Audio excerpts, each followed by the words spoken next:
This is the Big O Show.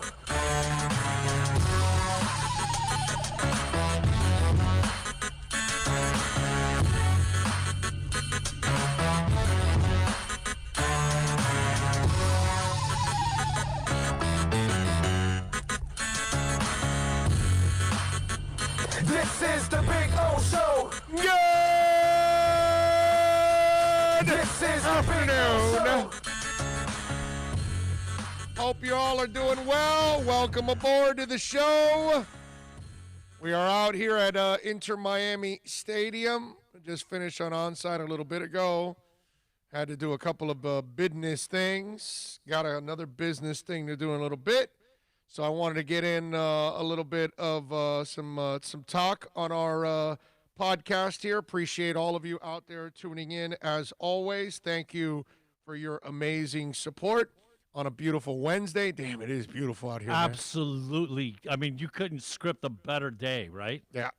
That's I love being able to broadcast high atop the stadium. It's just cool looking at the stadium field. Obviously, the one lawnmower out there trimming the grass. And off to my left, I can see the practice field getting trimmed as well. That's the academy where we have our young players that are maybe one day becoming Inter Miami stars playing there or maybe somewhere else. You never know. But anyway, thank you all out there for tuning in. I see you guys are already chiming in on the YouTube channel. Julius305 was first in. Appreciate all of you out there. Gus1388, man of 1,005 holds. I like it. You all are coming in. It's a beautiful thing. We got a little football today, huh?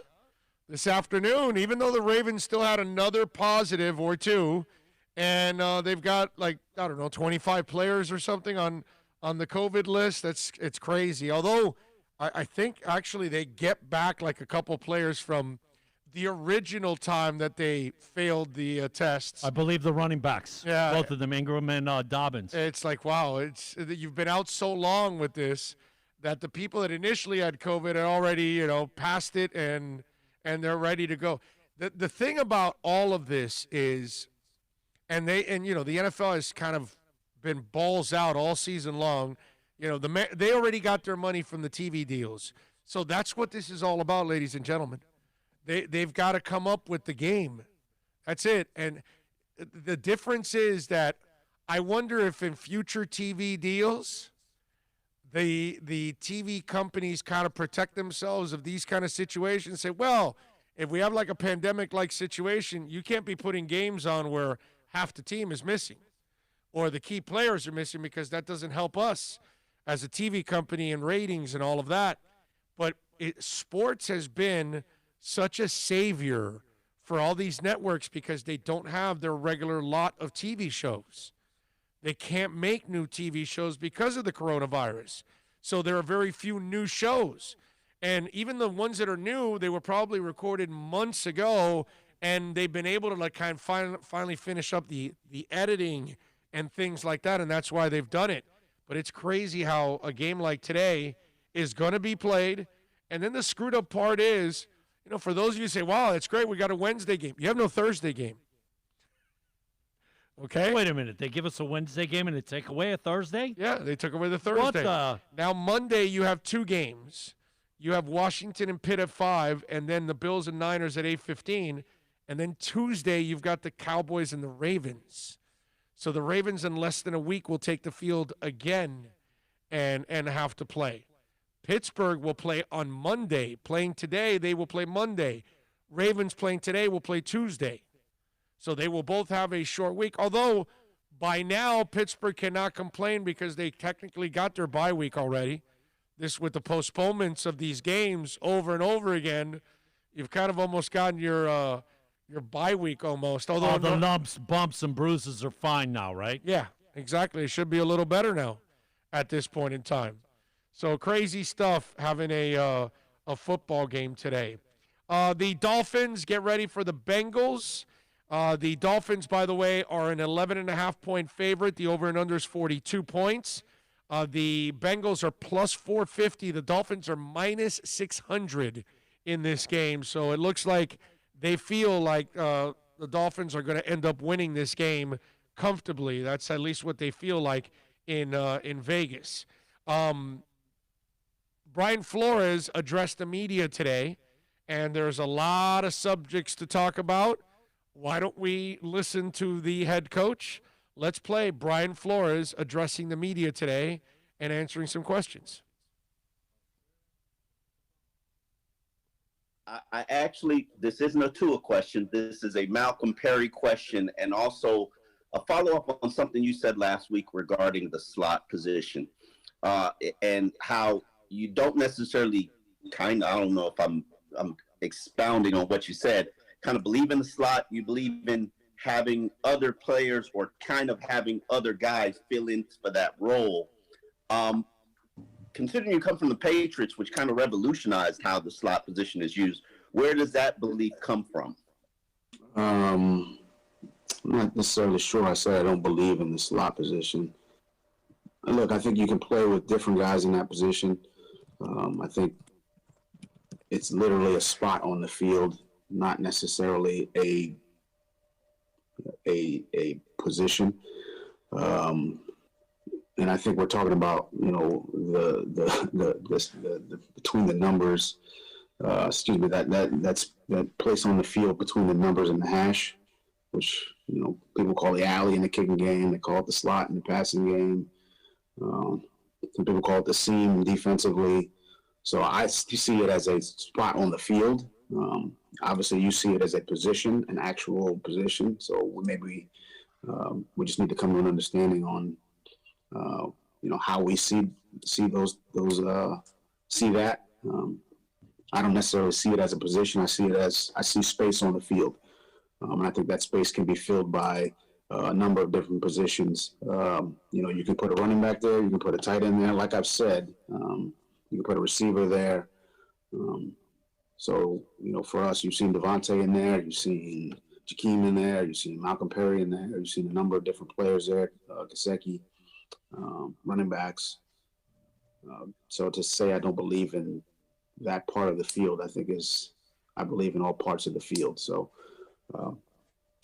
maybe, one day we just kind of sit down and talk about the field dimensions and that'll be one conversation, and then particular players and their skill sets will be another conversation. Hal? Hi, Brian.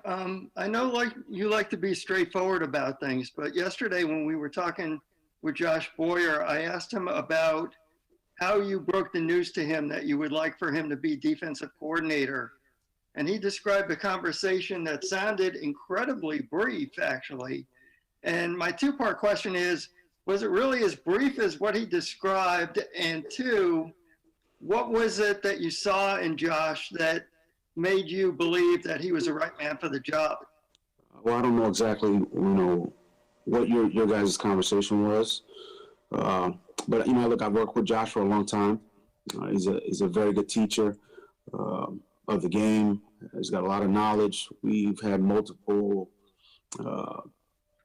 we've had a year's worth of conversations about defense and coverage and structures and fronts and protections and pressures. I mean, we've had, I don't know how long it's been, 14 or 15 years of these same conversations. So I think he's very knowledgeable. I think he's a very good teacher. I think he relates and tries to build relationships. And I think he's done a very good job for us this year. So I think all of that, and I'm not even talking about the fact that we've coached in games together. He and I communicate well together. He communicates with the other coaches very well. So, he's a good coach. So, I mean, it was, I would say from that standpoint, it was brief, and I thought he would do a great job, and I think he's doing that. Kim? Good morning, Flo. Just kind of wanted to get your view or philosophy on receiver separation and maybe how significant you feel like that is to an offense or insignificant. I think it's receiver separation.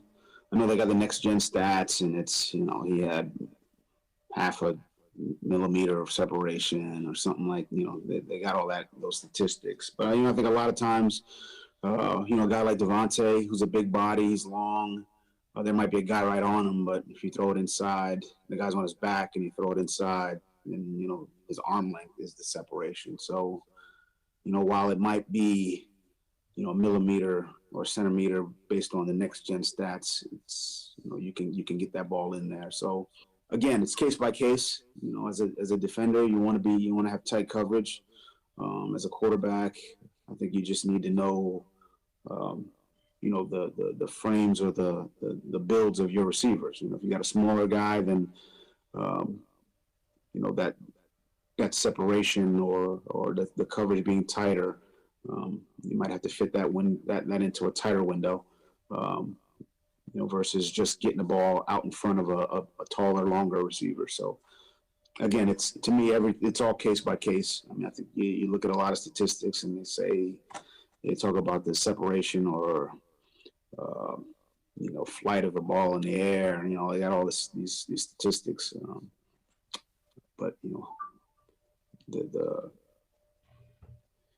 the practical application of some of those things are they're different when you're on the field, I would say. So, but yes, as much as you can separate from a defender, it always helps. But I think when you start getting into the, what is enough separation, I mean, it's when you start, it's subjective in a lot of ways. Dave? Yeah, morning, Brian. A lot of things happened around the league. Ravens game now on a Wednesday, and then without quarterbacks, San Francisco moving. You guys were not at the facility like everybody the last 2 days. What's been the biggest hurdle for you, riding big picture herd over what's going on this year? I don't call it a hurdle. I would just say these are the cards we've been dealt, and we got to play. We got to play this hand. I think it's everyone's dealing with the pandemic. Everyone, is doing things differently than they did a year ago. I mean, people weren't wearing masks and distancing and not spending the holidays together. And I think those are the hurdles. That it's very different than it was a year ago. And I think as a league, we're trying to do everything we can to keep the players safe, first and foremost, to keep the coaches safe, keep the people within our organization safe, and try to do what we all love to do, which is play and coach football. So I guess I don't see them as hurdles. They're just maybe a little bit of adversity, but again, that's never hurt anyone, and you just try to find different ways to move forward and teach the players and coach the players, and players, getting better and improving. Just play the hand we're dealt. Brian, I was hoping I could get some kind of update on Tua. How did his treatment go the last few days, and do you anticipate him practicing fully today? Yeah, he's been rehabbing. He's been getting treatment. He's working hard to get back in there. We'll see about today when we get out there again. I wish I had a crystal ball to tell you he's going to practice fully, but we got to get out there and do that before we can say that. So, look, he's doing everything he can, and we'll evaluate it as we go. Josh? Yeah, Flo, another practice question. In terms of the two rookies who weren't able to last week, do you expect Savon and Solomon Kinley to be out there today? Again, both guys doing, really working to get out there as soon as they can. Hope to get them both out there, and we'll see. We'll see. See in a couple of hours. I mean, I meet with the trainers after I do media for this specific reason. So I don't have the information for you guys right now. That's a 9:15 meeting. Omar? I was asked this question this week, and I honestly don't know the answer. How much do you involve yourself in play calling, offensively, defensively, and is it just you involved in the preparation, or do you call for specific things on situations like 3rd and 6, or you say blitz now? What's the Flores' hand in play calling? Wait, so somebody asked you this question about what I do, and you didn't have the answer? I did not have the answer. It's interesting. I generally don't, which is why I asked the questions. So I'm sorry, I was just kind of taken aback then. So the question is how much input. Yeah, I think on a week to week basis it's different. Again, we do a lot of work over the course of the week, so I'm involved on the offense, I'm involved defensively, I'm involved in the kicking game situations, game management. So there's a lot of things that are already talked about.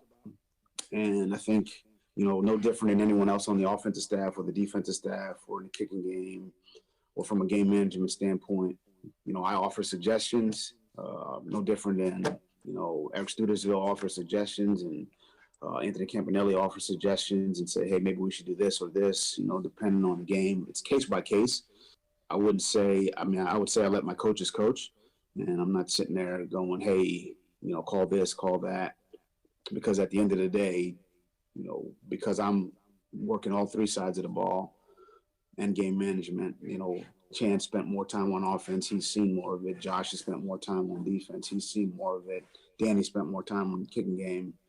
So, for me to sit there and say, hey, I know better in any of those, I think it's been really, I'm spending, we all have the same amount of hours. Let's say they spend, those hours all on one side of the ball. I just, I trust that they have the answers we're looking for on their respective side of the ball. Now I'll make suggestions, but at the end of the day,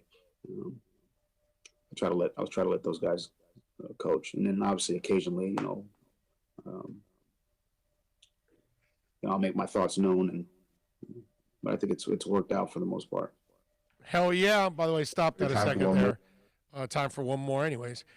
Now, I'm with Flo on this one. I love it. And by the way, do me a favor. Send me that audio of O asking Flo. All right. Send me that audio because I'm going to play it on the slight ripping? Yeah. I need it. I need that. There's another one on Sunday during the post game. Did you see it? Yeah, I saw it, but this one's better. But you're not going to ask a question? Like, hello? No, but this one's better, and I want to play it with us because obviously he's exclusive to Onside Radio, and so he comes on all our shows. But when he comes on Monday on my show, tag you're it. I'm gonna play that to have a little fun with him. So email me that one so Tito can play it on Monday when he comes on with us to bust the little balls. But I think that the way Flo has it, I mean, look what's gone on, folks.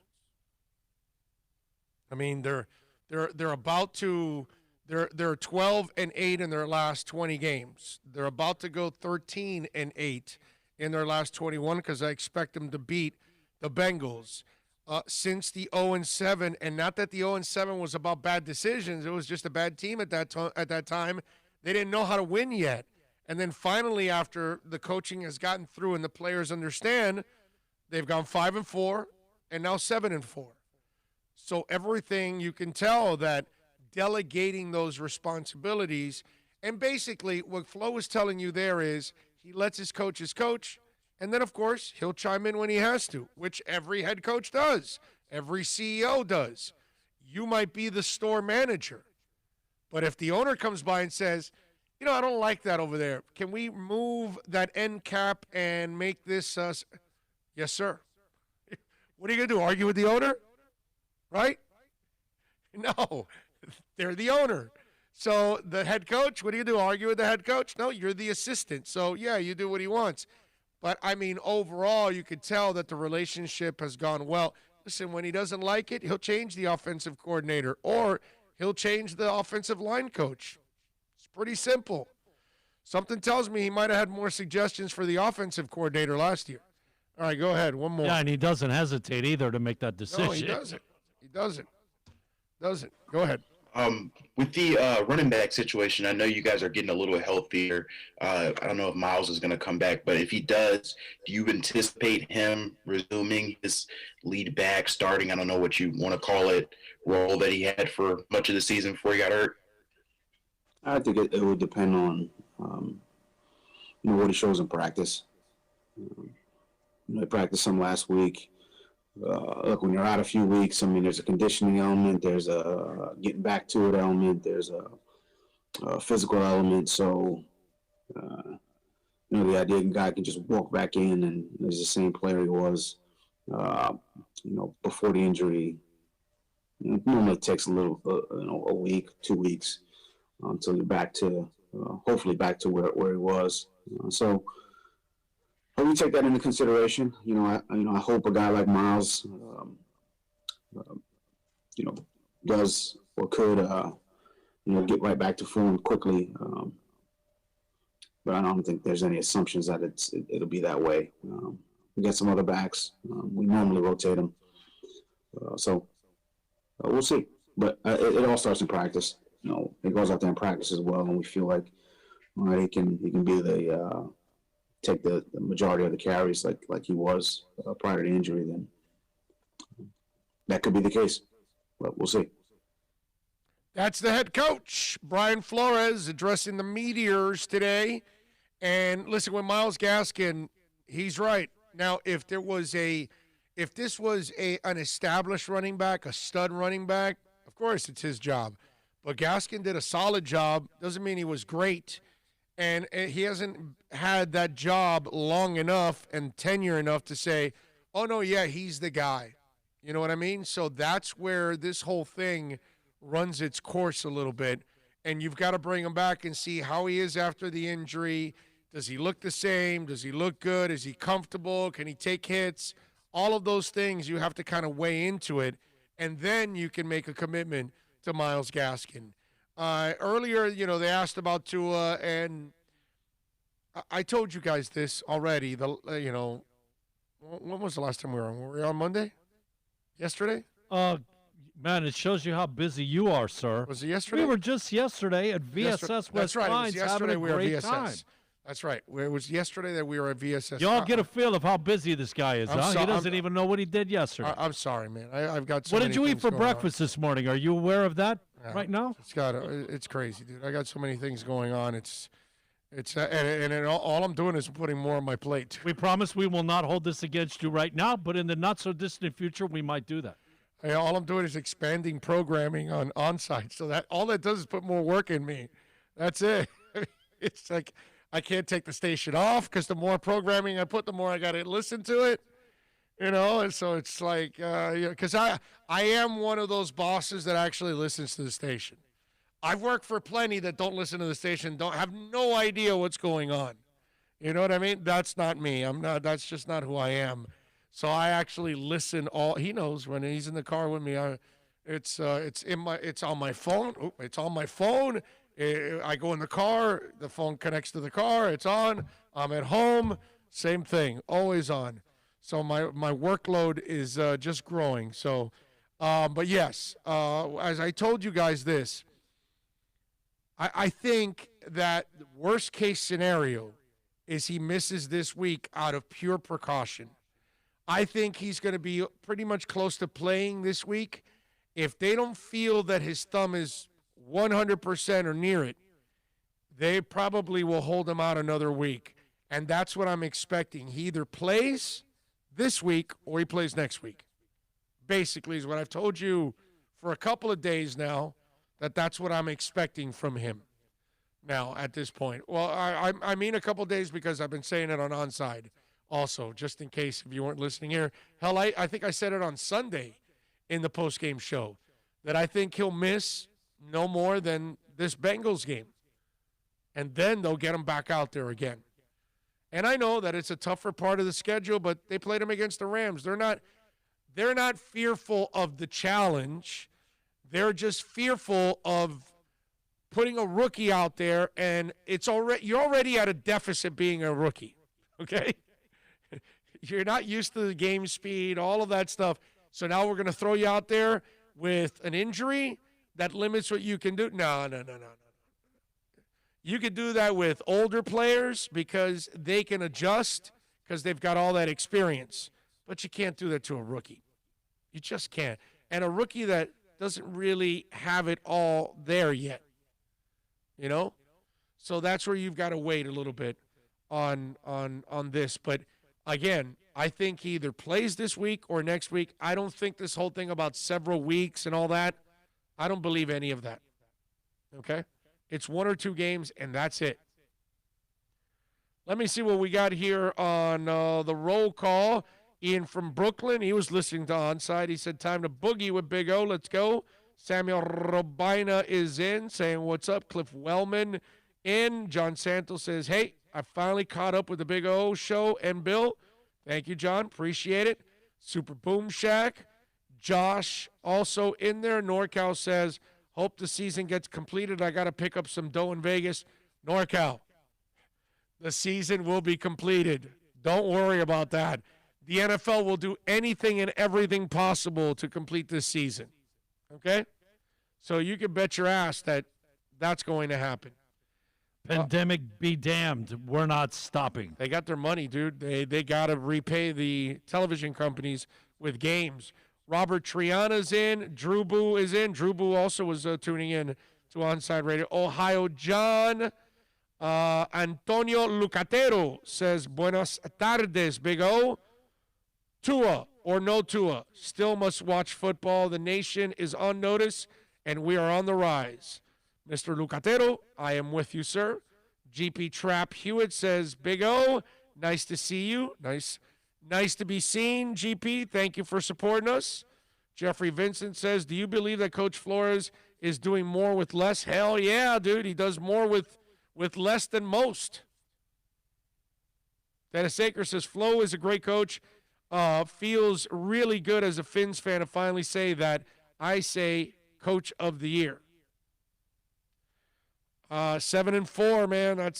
That puts you in the race with this team. Puts you in the race. Does anybody know when Preston will be back? Well, Preston's on the IR. No word yet. I know somebody. I don't know. Is he really out for the season, or is he on the IR and for 3 weeks? At least. Now, it could be more, which it is. But is there any chance that he could come back towards the end? I'm wondering about that. Was it a torn ligament?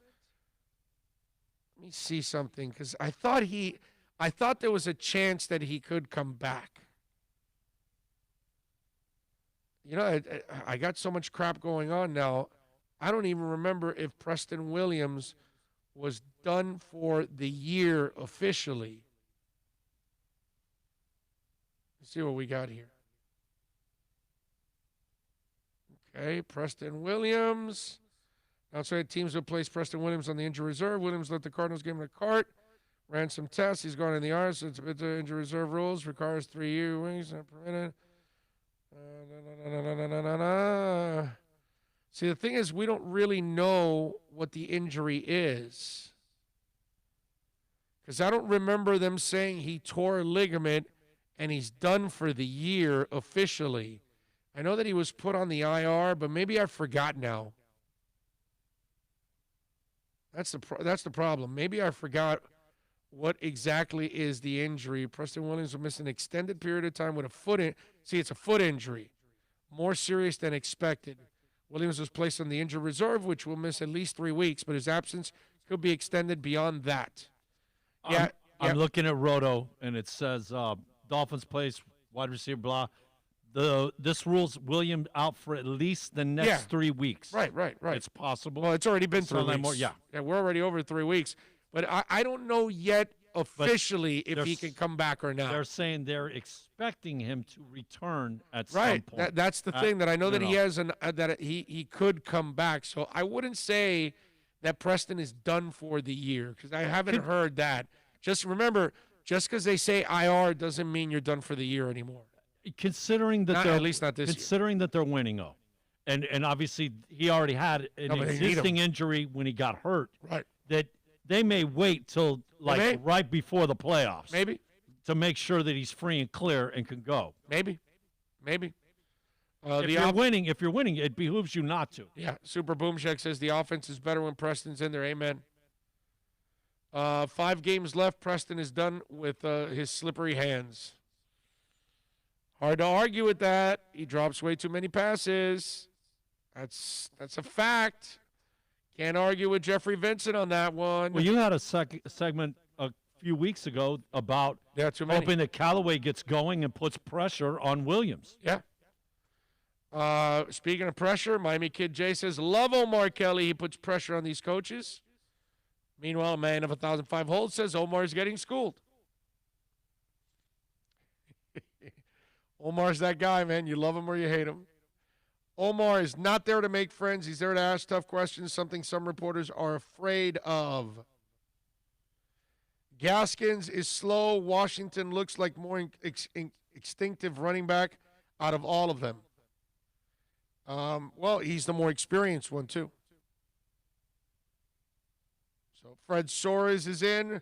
Ray says, howdy again, Orlando. Dang, that Vegas road trip would have been great, but we got draft next year. Damn right.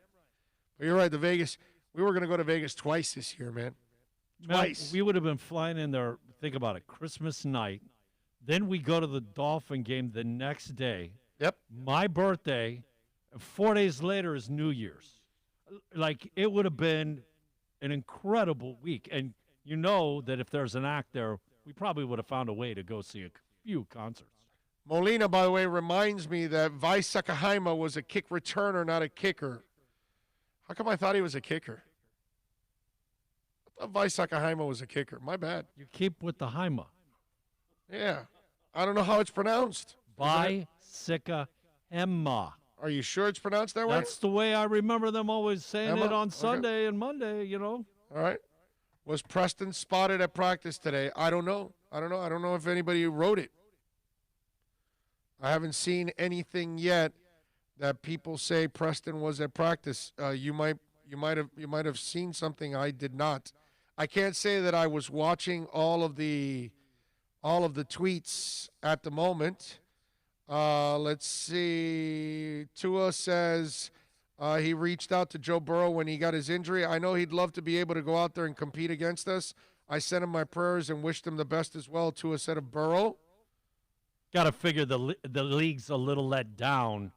You would have had the first meeting of the number 1 and number 2 quarterbacks taken. Yep. So Tua is talking now. I doubt we'll have that today. I doubt it'll be available on YouTube shortly, but we'll probably have it for tomorrow's. And tomorrow, by the way, we're out at Toyota of Hollywood. So if you want to come on by and say hi, we'll be out there in the afternoon having some fun. Mr. Rouse, that message is for you, sir. Yeah, come on by, John Rouse. Bring us some brownies, but not the funky brownies, okay? Like the ones you brought us that day over at Canesworth. That's it. Just regular, standard, delicious brownies. That's it. That's all we need. Little brownies. You know what we action. don't need? Obviously, we will be inside there, but we don't need any air conditioning. The weather has been so nice, correct? Yeah. No, you're right. It's been awesome. I don't see anything here. Practice report, it says DeAndre Washington was not practicing. Tua is practicing with black tape around his left wrist and lower part of his thumb. Myles Gaskin wore a compression sleeve on his left leg. Kinley and Ahmed were both present. So there you go. You got some skinny on what's going on. So DeAndre Washington missed today. How about that? So no word on Preston Williams. Okay? At least I don't see anything there. For those of you that were worried or asking about Preston Williams. Big O, been listening to you for a long time. JK, Big O, Miami for life. Thank you, Pipe Man Slim. Appreciate it. Let's see. Bro, on my siesta before I go back till 8 p.m., Vi was like 4'11". Wow.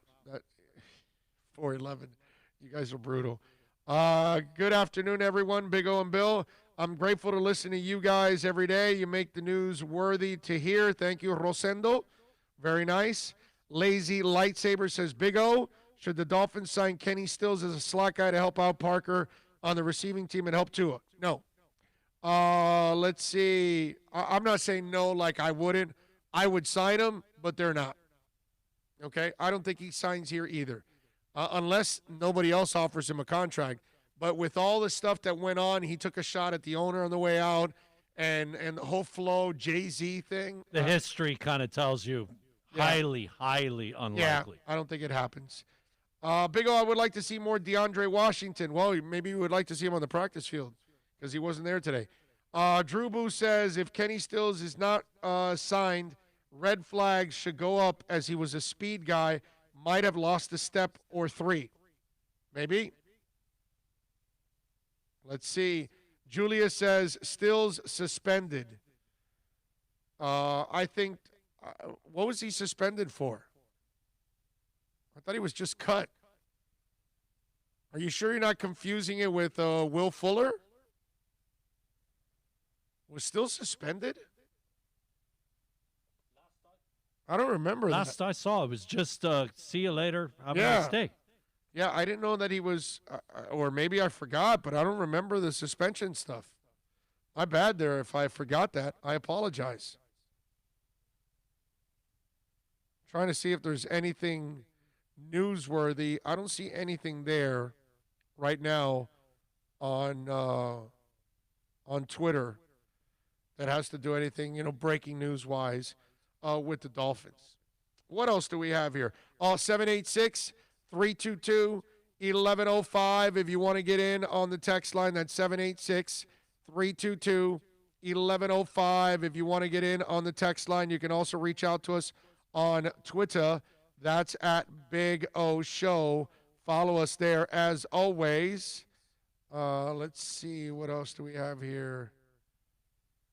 RVA, not an Omar Kelly fan. The way he put it there, that's for sure. Let's see. Big O, do you think the Canes win outright and will be in the ACC playoffs? No, I don't. Willie, there's been a thing, and I talked a little bit about this on Onside. UM fans, some UM fans, you guys need to come back to reality a little bit. This whole thing about being, disgusted with what they did with the New Orleans Saints. With Notre Dame. You got to let it go, man. You got to let it go. The teams that are left for Notre Dame and Clemson, they eliminated one of the two games left for Notre Dame. So both Clemson and Notre Dame have one game left. None of those teams have a shot at beating Notre Dame or Clemson. Okay? The ACC went in bed with Notre Dame. They got suckered by Notre Dame because they think that they're going to be able to lure Notre Dame into joining the ACC, which there's no way in hell it ever happens. The only way Notre Dame joins the ACC or any conference is if we finally go to those super conferences that they've been talking about, that you eliminate the NCAA, the top teams create the 5 super conferences, and they can police themselves and all that good stuff. And that way, then Notre Dame will be screwed and they have to join one of the conferences. But in this case, as long as you're going to keep everything status quo the way it is right now, Notre Dame has a sweetheart of a deal with NBC that it would be stupid of them to leave. Why? Because when we get back to normal, Michigan and Michigan State and USC and all these teams that normally play them every year will be gladly to play them again. And look, I get it. The ACC goes, well, if we could lure Notre Dame here, that's 9 sellouts. If you play 8, 9, 10, whatever conference games, all those games are sold out. Not just the home games for Notre Dame. It's Notre Dame at Wake Forest is sold out. Okay? Sold out. Because they are that brand. They're the Yankees. They're Manchester United. They're the Lakers. They're the Celtics. They're a power brand. I despise Notre Dame. Okay? Despise a lot of their fans, too, are obnoxious as hell. Just like the Gators. 2 of the teams I hate the most. But I got to separate the reality and me being a fan. And the ACC got in bed with Notre Dame. They got suckered by Notre Dame, okay? Notre Dame is the John and the ACC is the whore. And the whore thinks she's going to marry the John. And the John's just going to leave you a couple bucks on the table, on the, the nightstand, and then leave. Leave you there in that hotel, in that dirty-ass hotel, and the John is going to move on to the next one. And that's what's going to happen. And because the ACC and all their presidents all agreed to this, they allowed the second-best team in the conference to come in. Miami and their fans, you guys got to relax and stop complaining. You don't belong in the ACC championship game. If they didn't allow Notre Dame in, then you can get in there. And here's the second part of it. Why do you want to go to the ACC championship game? A game you can't compete in. A game that all it is going to be an embarrassing night. So, Canes fans that are complaining, my message to you, shut the hell up. Live in reality. Your team's not good enough to be in the ACC championship game. It's not better than Notre Dame. It's not better than Clemson. So shut the hell up. Okay? It's over. That's it. Stop complaining. You want to be pissed? Be pissed at the ACC presidents, because they're the ones that sold their souls to money and Notre Dame. And all it was a farce, because they're never going to get Notre Dame. No, it's about this year and the TV contract that they bring, the sharing of that money. All they did is sell their souls and get suckered in all of this. They shouldn't have helped Notre Dame out. But whatever. You want to do it? You agreed to it? Now we have to go by who are the best teams in the conference. And the ACC then did the smart thing. Let's eliminate one of the two games from Notre Dame. Those teams don't have a shot anyways to beat Notre Dame. That way Notre Dame and Clemson have one game left. And now our ACC championship game is saved. We have a great game. We're going to have great ratings. And we don't have to worry about COVID because we've taken away another team in the process, which is more time for them to make mistakes. Now they can play their last game and then go play the ACC championship game and get it done. Smart move by the ACC in the process. But if they're protecting the championship game, yeah. Big time. But if you're trying to sell yourself that UM belongs there, come on, man. Come on. Even if Notre Dame wasn't there, okay, so you go to it. Do you think I would be terrified of that game? Because I know Miami has no shot. Their coaching staff is way better than ours. Their players are better than ours. Their team is better than ours. Their team is more established than ours. Their team has more experience in winning than ours. They're used to being in big games. Miami isn't. They're used to winning in big games. Miami isn't. They didn't have an advantage anywhere. Not on defense, not on offense, not at the quarterback, not at the coaches. So why do I want to see that game again? Well, we'll wait another year or two, hopefully, with the right recruiting classes, and maybe Manny becomes a decent coach. Maybe you can give them, a game. But to think that you got cheated out of anything, my man, or woman out there, they did you a favor. The ACC saved UM another embarrassing loss that could cost you recruits. Now, you can end the season, what are they, 7, 8-1, whatever it is? Yeah, we got one loss. I think right. it's 7 and 1. Like 7 or 8. I think it's so 7. Now you're going to play at least 2 more games, right? I don't think, not 3. I think you get to play 2. So you got a shot at ending whatever it is, 9-1 or 10-1, and so now you have you have a great ending, and if you can win the bowl game, that's a great way to end the season. And now you can roll over into next year. But if you have a thorough loss to Clemson, that might cost you a couple of recruits. Let me say the simulating you did, you made the whore just a streetwalker, not even a call girl, not a classy, not a high price. Okay, it's dirty. It's a streetwalker. Because what the ACC did is just. Well, Notre Dame was left out in the cold because everybody went conference, and they're the only ones that got their own TV contract because they're Notre Dame. That's why they're still the only independent.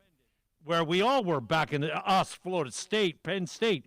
We all were good. Yeah, but you had to get into a conference if you wanted to be in the money. Shows you the power of Notre Dame. That's it, bro. They're the only ones, man. They can be great, and people will still schedule them. Miami's great and an independent, and nobody's going to schedule you because they don't want to lose to you.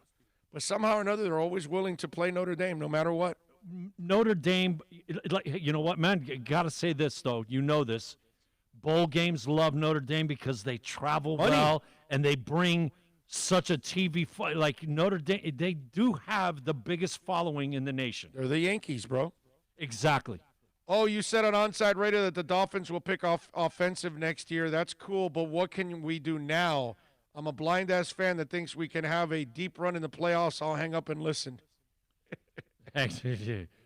By the way, a follow-up. Lazy lightsaber, they're not making a deep run in no playoffs. You can't do that with this offense right now. So, no. The trading deadline passed. They're not going to be giving away picks. They're going to play their best with what they have, my man. Making the playoffs will be more than enough for this team. It'll be an incredible – even if they make the playoffs, it's an incredible accomplishment. Okay? So let's look at it that way instead. Stay in reality with me here. Let's just enjoy the run week by week. If they make the playoffs, whatever happens in the playoffs is a bonus. Making the playoffs is a bonus. If they can even win one stinking game in the playoffs, that would be an incredible move by them. It really would. Kenny Stills cleared waivers November 30th. Doesn't say anything about a suspension. The guy that got suspended from Houston it's Will is Fuller. I know. Exactly. 6 games for substance. Yeah, I think that's why he got it. Yeah, it was just confused. He got it mixed up. Will Fuller's done for the year. Well, yeah. Well, I don't think Houston's going to make the playoffs. He's done for the year, dude. They're probably next up in being officially eliminated after the Jets. The Jets were the first team. They're probably next in line, right? No, they've got like 4 or 5 wins. So, no, it's still going to take them. So Cincinnati would probably be next? Yeah, Cincinnati definitely. Okay. If they're not, they should be already eliminated. Okay, so Houston technically is still alive. Yeah. Well, no, Houston, slightly, not by much. Right, exactly. Not by much. In the NFC is where you got some teams with bad records that are still alive because of the NFC East. Everybody's alive in that division. All of them. Yeah. Look, my Bears, even at 5-6, they have them over there at the wild card thing. That's like, man, this should have taken them down 3 or 4 weeks ago. Come on. Yep. Clifton says Notre Dame will lose by 35 in the ACC championship game. I doubt that. I don't think they'll lose by that much. They're pretty good, man. I can't stand Notre Dame, but they're pretty good, bro. I've watched them play a couple times, and that's an impressive bunch that Brian Kelly's got. And Ian Book has played his ass off. This has been his best quarterbacking that I've seen on the passing side, is what I mean. I think this has been like I still don't think he's going to be anything on Sundays.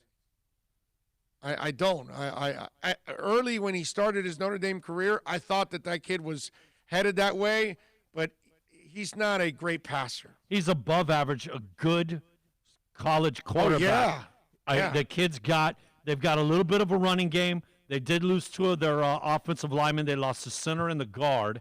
But Notre Dame, they've got real deal guys waiting in the wings. So they didn't miss a beat, and they bring a defense. I mean, they're going to keep the game. I don't think Claypool's been a player for Pittsburgh, dude. Look, man, you got to say this, man. Notre Dame's put out some receivers, buddy. They have. Yeah, well, no, but not a lot lately. We were just talking about that today on the show because Ethan kind of closed with that. If you look at the skill positions over the last 10, 15 years. Not exception, but there's been it's been super mediocre. There's been some there's been some flashes. Like Claypool's the best receiver they've had in 2 decades almost. Oh, you'd have to go back to Tim Brown probably. Yeah. To be No, that's 3 decades now.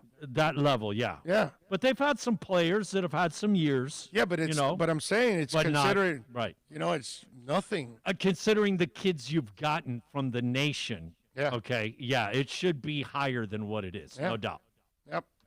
Let's see, what else do we have? Would love to see the Finns pick up one of the Alabama receivers and their running back. Yeah. I like Etienne too from Clemson. I think Travis Etienne is another guy. Probably the most complete backo. I like because he picks up the I blitz. like him, man. He can get I was out and hoping he would catch. come out last year, and then Miami would pick him in the second round. But Miami didn't look like they were. They were focused on defense and the offensive line last year. It didn't look like they were really wanting a running back last year because they had several opportunities throughout the draft, and they just chose to go in another direction, which tells me this is the year where they get receivers, they get a running back, maybe even draft another lineman. You never know. I can remember you pointing out specifically there was no reason to jump into the running back situation because you were so far from making that Super Bowl run. Right, and the offensive line wasn't ready. From a contract so you're going to get a kid standpoint, that's going right. to take a beating. So hold Correct. off another year, Right. build the line, and then you can bring in a fresh kid to then really learn what you have to do. And They did the right thing with the free agent moves and stopgap that spot. And Yeah. we've done fine. I mean, we're 7-4. We're fine. Yeah, yep. The Tigers are coming for Notre Dame, and I'm not a fan of either. Yeah, well, I don't blame you. I certainly don't blame you. What else do we have here on the program? The only reason I like Clemson, man, they do carry the banner for the ACC. Everybody else is pretty much below mark, okay? Right, They I do see what carry you're the saying. banner. They're the only ones, man. Yeah. The rest of the ACC, all of us collectively, yeah, we're a whole. We'd be the sixth team in the SEC, 7 team combined. Okay, let's be honest. Billy Idol. Talk a little music now. I saw where Billy Idol. I was reading. He's got that blonde spiked hair, right? That's kind of been his signature. Well, the trademark blonde spiked hair was a result of a mistake. And so that he decided to live with it because of a bandmate's negative reaction. In an interview with Rolling Stone, the singer said he originally planned to have his hair naturally dark hair augmented with blue highlights until a friend who was helping him got it wrong. She bleached my hair because you bleach your hair first to put these blue highlights. Then you dye it black again, Idol said. Then she reached into the bag and went, oh, I haven't got the highlights, so I can't really do what we were going to do. I'll get them when we do it next week. So I kind of looked in the mirror and went, well, this isn't that bad, actually. This is kind of a bit of a laugh. It's a bit orangey, but it was cool, especially for punk. So Idol went to rehearsals with Chelsea, his band at the time, and as soon as I walked through the door, Gene October, the lead singer, says, you're not leaving your hair like that, are you? He recalled, I started to tell the whole story, but then he went on like, that's so much that I thought he must be worried that I'm going to be super upstaging him. And, of course, I said, yes, I'm going to dye it back, when, of course, I never did. And then it became a trademark. I watched the Pistols go from where they were doing covers. Then one week I went from doing a new song, and it was pretty vacant. He says, it was just a song. And, you know what, we don't need to talk about that. But I think it's kind of funny how sometimes you run into something that you want to do, and it becomes, you do it by mistake. And I think that's happened to all of us in any walk of life, that we've done something that then we did it by mistake. It worked out really well, and we said, hey, you know what? I think we'll do that this way every single time. And so he gets his signature hair by mistake because it was bleached, and then he didn't have the rest to continue. And from that, it became, obviously, his trademark. If you're a Clutch fan like I am, they've got something called Live from the Doom Saloon. Well, Volume 3 is coming. They've announced their new installment for Live from the Doom Saloon streaming concert series, and it'll be taking place December 18th. The special live stream dubbed Live from the Doom Saloon Volume 3 will feature a 15-song set classics as voted by the fans. Neil Fallon, their lead singer, said the Doom Saloon Volume 2 set was written by a fan. We had over 4,000 set list submissions. We were able to see what songs were the most requested, and for Doom Saloon Volume 3, we will play the 15 most requested songs from Doom Saloon Volume 2 set list request. It could be thought as a greatest hits set per the fans. Show donations will benefit Save Our Stages, which benefits music venues that have been hit hard by COVID-19 lockdowns.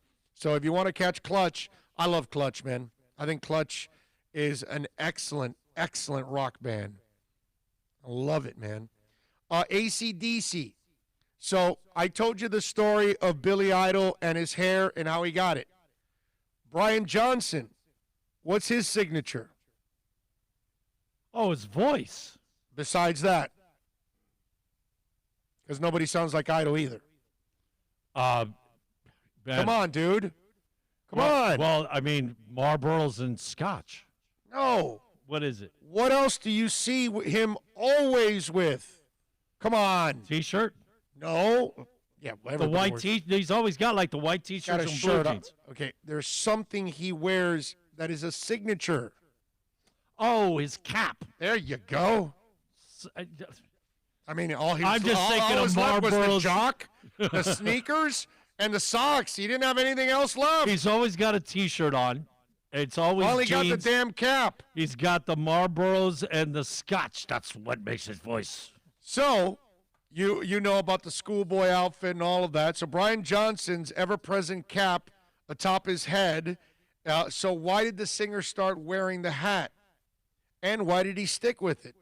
Johnson answered those questions for Planet Rock when they asked him the last time that he was seen or photographed without the trademark cap. They traced the origins of Johnson wearing it on stage back to his days before AC/DC when he was with Georgie. The singer confessed that he wears them while on the press circuit, which was the case here when he was discussing the band's new album, Power Up. When I'm at home in Florida, I'm just one of the boys swimming and plunging about and having a good time.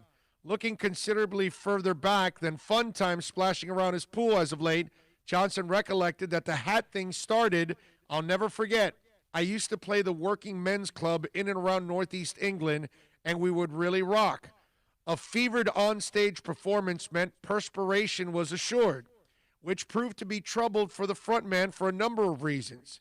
It was a grand little rock band called Georgie. I used to sweat because they didn't have any air conditioning. And in the winter, especially, the clubs were full, and they'd have heating full up because it was freezing outside. I always used to sweat, and my hair and all the sweat used to go in my eyes and sting. Meanwhile, his brother Maurice had at the time just bought a new sports car. To round out his appearance for his new wheels, he also purchased a new cap, which came in handy one sweat-soaked night.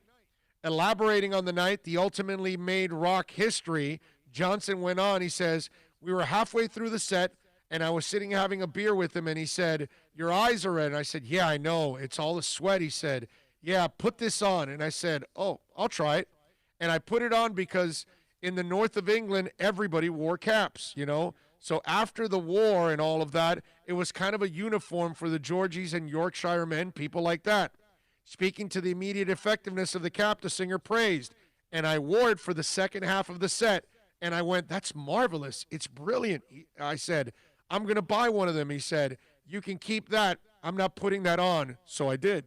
The cap eventually became synonymous with the band and actually provided a bit of a boost of Georgie's career. And then people started remembering, oh, it's a good band. The singer that wears a cap is with him. And then straight away we got instant recognition with things like that, Johnson said. And we got gigs, we got shows. We want that group.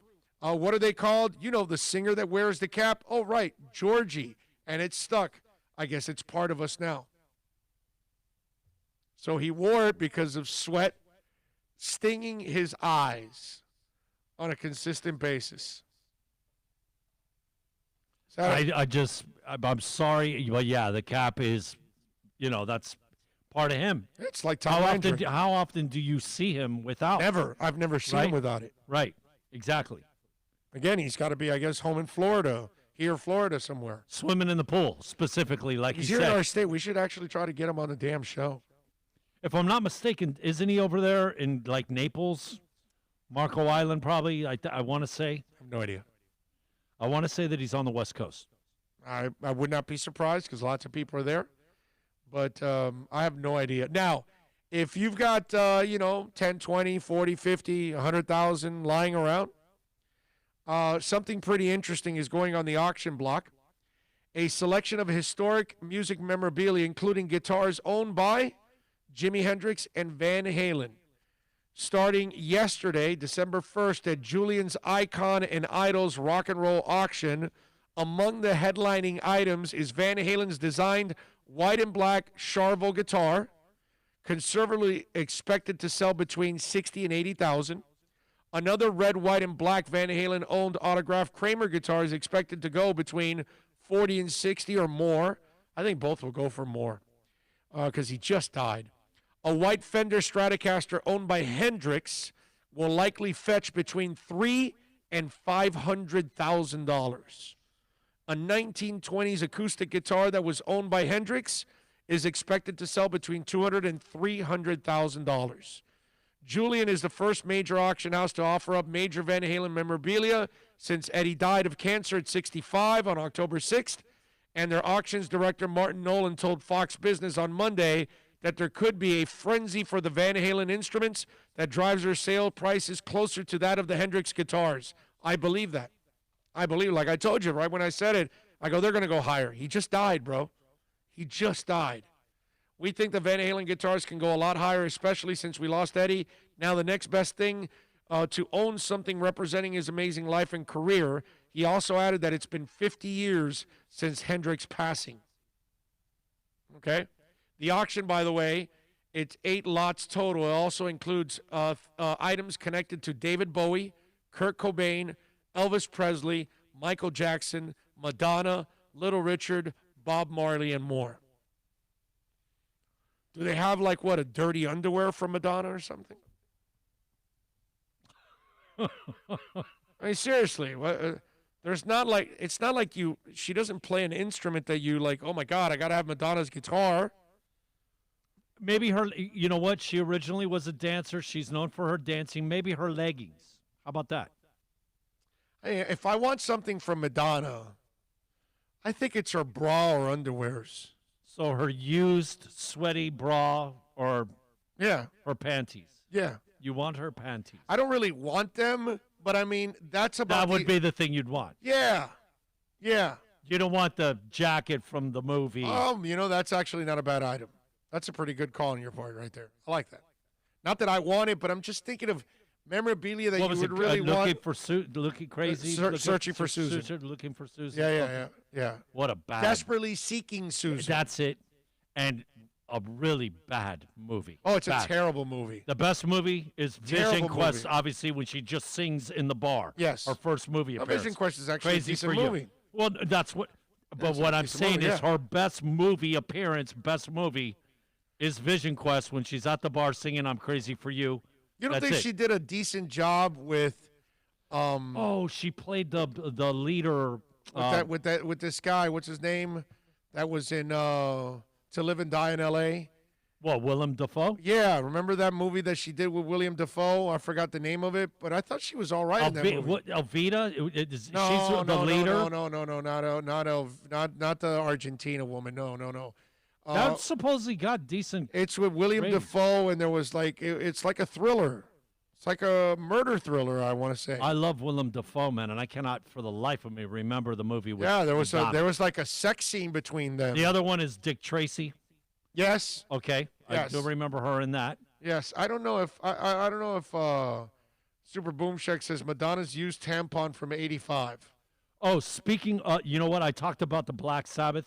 It is Sunday night. I wasn't sure if it was Saturday or Sunday. Oh, the Breaking the Band. It premieres Sunday night, 8 o'clock, and it is replayed again at 11. What channel? Reels. Oh, okay. Yep. Lazy Lightsaber says, you introduced me to Texas Hippie Coalition. I like them now, and I'm not a rock fan. Listen mostly to rap. Yeah, but you know why? Because they have it's not a rap, but he has a little bit of rap to him in a way when he sings. So I think that's why you kind of like it, because some of their music their type of music has crossed over with rap too. Okay, like so they're like a Lincoln Park or Jay-Z a Lincoln Incubus. Park and things like that. Yeah, exactly. So that's why. Yeah, Hippie Coalition is just absolutely awesome. Biscuit. Yep. I love Texas Hippie Coalition. They are absolutely fantastic, man. They are a really, really good band. We're at an hour and 5 minutes. We were trying to keep you on that half hour. Obviously, that idea went awry. Only doubled to 1 hour and 5 minutes where you're at right now, sir. Well, it's all good. We can go a couple more minutes here. By the way, any of you out there like the new Heat uniforms? Because I thought the new Vice jerseys are kind of weak. I'm not really into the new Vice jerseys. I love the original Vice jerseys. Those things are awesome. They are super sweet. But the new ones, they seem like for kids. You know, I would imagine that Generation Zs are loving those uniforms. Maybe even some millennials. But and I'm not going to speak for older people like myself, but I can tell you, at least for me, I was not impressed with those new ones. You saw them? I did. I'm a tradition. You know, I'm a traditionalist. I don't like the Dolphins having the orange. I don't like the Canes having the black. I don't even really like the green. I like the orange and white. Stay to your original. If you're strong, man, there's no reason for you to go out there. I get the money grab. I get the jersey sell. The only Heat jersey that I did like that got away from our traditional white, red, or black when they did the Bayside colors. Remember with the mauve and you remember that they had that jersey there? Maybe you like talking about the Floridian jersey? The fifth. Well, the Heat's jersey. It's way back, man. It may be like our fifth, seventh, eighth. It's in our first few that they had the Bayside coloring. Remember how it was mauve and all that? I don't remember. You have to see if you can find a Okay. picture of it. That's the only. I don't remember that It's one. way better than because dude, it's Miami Vice. That's what it's about. That pink. We were never pink in that baby blue. Right. Never. That's not us. Right. That's a Miami Vice association. Yeah, I know, but I love the Vice jerseys. I'm good with the early Vice jerseys, not this one. This one, this is just very kiddie, man. I put them right up there with that plain red Christmas jersey we had that day. I know that if I'm you're not a 12 fan. or 20, you probably like that jersey. That's probably, Mike says, for my money, it doesn't get any better than Clutch. I followed them since I was a teen. I'm 41 now. They're so good, aren't they? And live. Mike, have you seen them live? Okay, that blows you away. I've seen them a couple times. I saw them at Rockville. I saw them at the House of Blues in Orlando. Oh, man, that was great to see them in that setting. In that small place, that was fantastic. That was an awesome, awesome concert when I saw them there. It was Clutch and I forgot who was the other band. We had a really good band open up for. Oh, I think Voices of. Now I'm forgetting. I think it's like VOA or something. Is their thing? I think that was one of the opening acts, and I'm trying to remember another one. It was 3 bands. I want to say that was with Clutch. Now I'm forgetting. So many concerts. So many concerts in such a short time.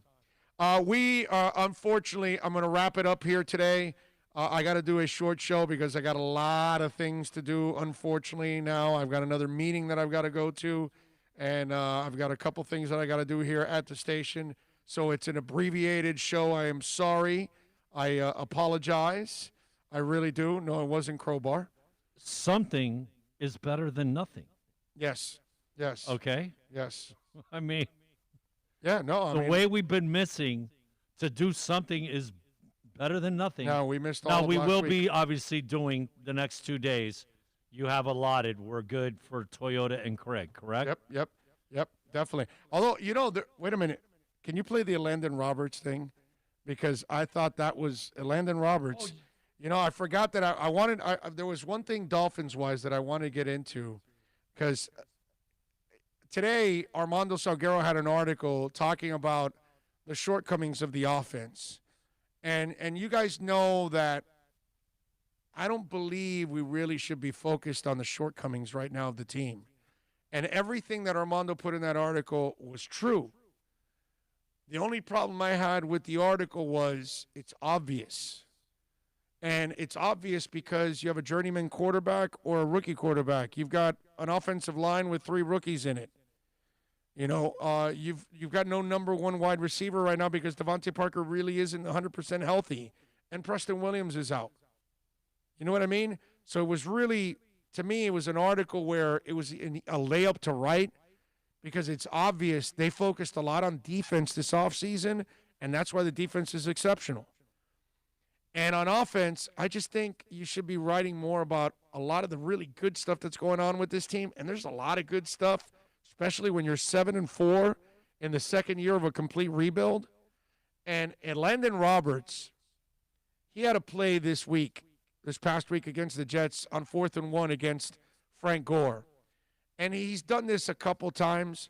I got to tell you something. I've become a fan of that guy because he will sell out his body. A couple weeks back, he hit somebody so hard, I was afraid he knocked himself out in the process. And he laid a couple of enormous licks in that game. And this past week against Frank Gore on that 4th and 1, that was awesome. And I just want to give some love to Landon Roberts because I'm so impressed with the way he plays the game itself. I'm not telling you he's the second coming and he's the greatest I'm not telling you any of that. I'm just telling you it's impressive the way he sells out for this team, down in and down out. And here's a Landon Roberts talking about that 4th and 1 play on Sunday after the game. You know, it's big. You know, as a defense, when it comes down to them 4th and 1s, you know, it's a lot on the mentality. Feel what I'm saying? So, you know, I look at it like if a team want to run the ball on 4th and 1, it's more so disrespectful as a defense, and it tests your defense. And as weeks been going, we've been getting real good in them situations. And, you know, I had the opportunity to make a play for my team and was able to make it and execute it. I love how he took it personal. I found that so cool when he said it's like an insult to your defense that they want to go for it on 4th and 1. And that and the way that guy, and let me tell you, the way he sells out, I do worry about his life after football, but man, do I admire the crap out of it because it takes a toughness to play this game that you and I really don't have, okay? Let's be honest now, all right? We may think we're tough in life and we gut through everything that we do every single day, but to be willing to take the punishment that game delivers every single day of your life and how it builds up on your body, my Lord, that is brutal, dude. And so I got to give the man some love when you deserve it, and he deserves a ton of love for the way he's played for Miami and the way he's sold out. I just want to mention him because we talk a lot about X and we talk a lot about Agba and we talk a lot about, you know, certain guys out there. We're not giving a lot of love to Landon Roberts. And that's what I would like for the local media to do is talk about the defense and talk about the special teams and talk about this coaching staff. I know the offense is a work in progress, but that's what this offseason will be about. They will fix the offense. Can't fix everything at once. But there's so many good stories like a Landon Roberts that I wish we would talk more about a Landon Roberts. You know, I wish we would talk more about Nick Needham. I wish we would talk more about Van Ginkel. Raekwon Davis is now, you know, playing well. The kid that you got for Minka. Remember, that's the pick for Minka. And the kid's doing a nice job on the D-line. There's a lot of good stories, man. Seiler, whatever his name is. I mean, there's a lot of Bobby McCain, how he's made the adjustment to free safety as an undersized guy, and somehow or another he's staying on the field, and you don't hear much about him. There's so many good stories with the Dolphins that I just find it like it's an easy layup to pick on the offense right now when it's not fair that these guys have only had 2 trips through the draft. And the first trip, that wasn't even a full draft load. The second one obviously was overloaded, and now this one will be overloaded. I just would like to focus on some of that stuff, man, because that hit against Gore was that was awesome, dude. Because you got to hit Gore like you're a fire hydrant. They said it during the game. Gore does not get hit and not pick up a yard or two after contact. It's impossible. That's what that guy does. It's impossible. He's made a living on it. It's awesome. So I love the way Robert hats sounds. off to Landon Roberts. Some of his other comments, man, you know what it is? He takes it personal. I love it. This is, love it. It's an insult for you to run off. Like, he's, like, all in, bro. I love it. You know what? I got to think. That's the kind of stuff that you can get behind as a football fan, as a Dolphin fan, and you got to love how he sells out for his team, man. The defense usually doesn't get all the glitz and the glory and the press release and all that. The second, third year of your defense being good, that's when they start like right. So I got to think this is coming down the pike. It is inevitable. Right. We will hear all the wonderful stories about these guys. Makes sense. Okay. Julius 305, thank you, sir. He said meeting, so he sent in a super chat. Thank you.